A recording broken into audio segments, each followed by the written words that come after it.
And one of the great things about human species is that we have this remarkable organ, the brain. La tête dans le cerveau. Biologie, cervelle, synapses, neurosciences, physique. The human brain really is the most unique gift of our species. Avec Christophe Rodeau. Au niveau cérébral, il semble exister un mécanisme nous rendant aveugles aux plantes qui nous entourent. La tête dans le cerveau.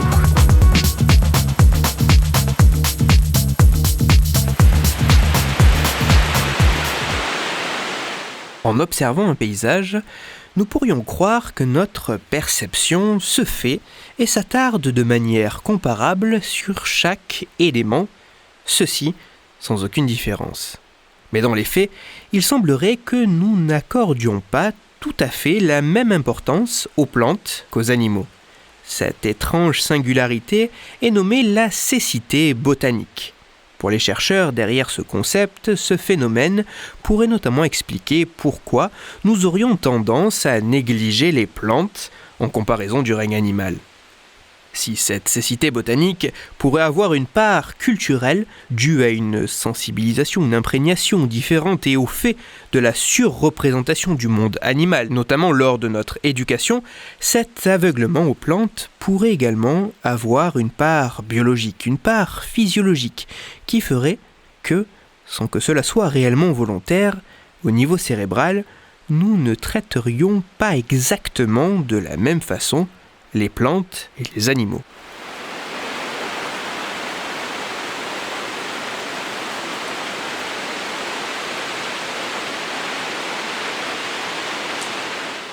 Afin de savoir si, effectivement, il pourrait réellement exister un mécanisme entraînant un traitement différent des plantes et des animaux, des chercheurs états-uniens ont soumis un peu plus d'une vingtaine de volontaires à une expérience assez simple. Lors de cette étude, la tâche des participants était basique et se passait en 2 temps. Tout d'abord, les volontaires devaient regarder une succession de 24 photographies de pierre ou de plastique. Toutefois, parmi ces images, une photographie d'animal pouvait parfois être présente pour la moitié des participants et pour l'autre moitié des volontaires, c'était une photographie de plante qui, quelquefois, pouvait apparaître au milieu des autres photographies. Ensuite, une fois la séquence des 24 images passée, les volontaires devaient dire, pour ceux pour qui une photographie d'animal pouvait apparaître, si un animal avait bien été présenté lors de la séquence qu'ils venaient de voir ou non. Et de la même façon, pour les participants pour qui une photographie de plante pouvait apparaître, ils devaient exprimer si oui ou non une plante avait bien été présentée dans la séquence d'images. En tout, chaque volontaire a dû regarder 640 séquences de 24 images. La subtilité de l'expérience, et qui rendait la tâche tout de même un peu plus complexe, était que chaque photographie apparaissait seulement pendant un laps de temps extrêmement court à l'écran.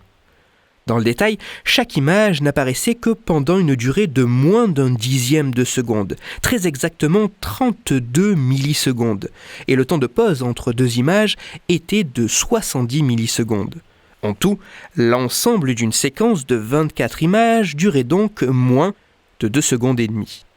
Avec cette expérience, les chercheurs se sont intéressés aux capacités perceptives et attentionnelles des participants en mesurant le nombre de fois où, au sein de ces séquences, les volontaires réussissaient ou non à détecter la présence d'une image de plante ou d'animal.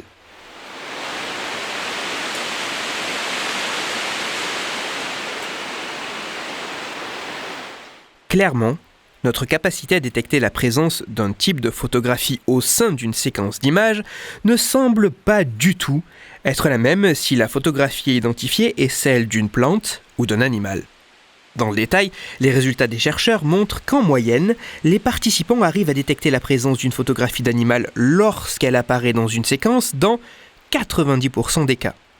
Par contre, si c'est une image de plante, les volontaires n'arrivent à détecter sa présence au sein d'une séquence de photographie que dans 62% des cas.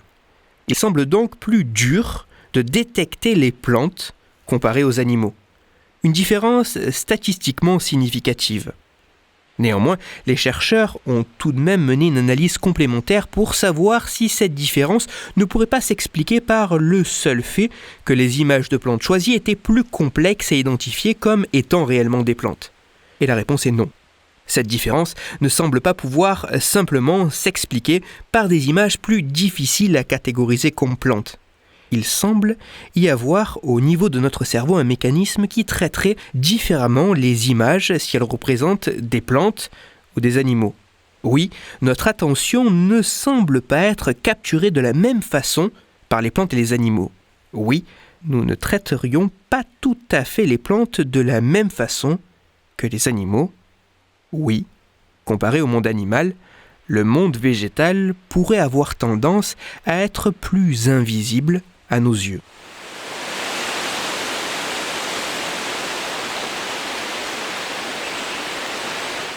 Même si d'autres chercheurs dans d'autres laboratoires devront être à même de reproduire de tels résultats, notamment sur d'autres cultures afin d'asseoir les conclusions de cette étude, il semblerait bien que face à un paysage, nous ne traitions pas tout à fait de la même façon les éléments qui s'y trouvent s'il s'agit de plantes ou d'animaux. Difficile de savoir si ce phénomène tire son origine de facteurs génétiques présents avant même notre naissance ou s'il s'installe au cours de notre vie. Il y a fort à parier que cela soit un complexe mélange d'un peu des deux. Dans tous les cas, la cécité botanique semble bel et bien exister. Ce phénomène, sorte de biais cognitif, entraînerait un traitement irrépressible et non volontaire différent des plantes et des animaux. Il semble complexe de dire si ce sont les représentations d'animaux qui sont avantagées ou si ce sont celles des plantes qui sont un peu plus négligées. Mais dans les faits, comparé à l'attention portée aux animaux, nous pourrions être davantage aveugles aux plantes. C'est en connaissant et comprenant ce phénomène que nous pourrons mettre en place des stratégies pour valoriser davantage à nos yeux ces êtres vivants qui sont si essentiels à l'équilibre de la vie sur notre planète. Toutes les références de ma chronique se trouveront sur mon site Cerveau en argot. L'expérience menée par les chercheurs étant un peu plus complexe, si vous en avez la possibilité, n'hésitez pas à lire avec attention leur étude.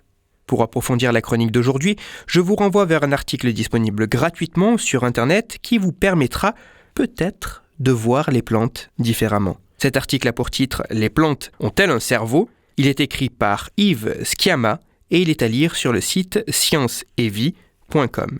Parce qu'il a été question de plantes, je vous renvoie également à l'épisode numéro 108 de La tête dans le cerveau, dans lequel vous découvrirez ou redécouvrirez que le simple fait de regarder une forêt pourrait avoir des conséquences en nous assez impressionnantes.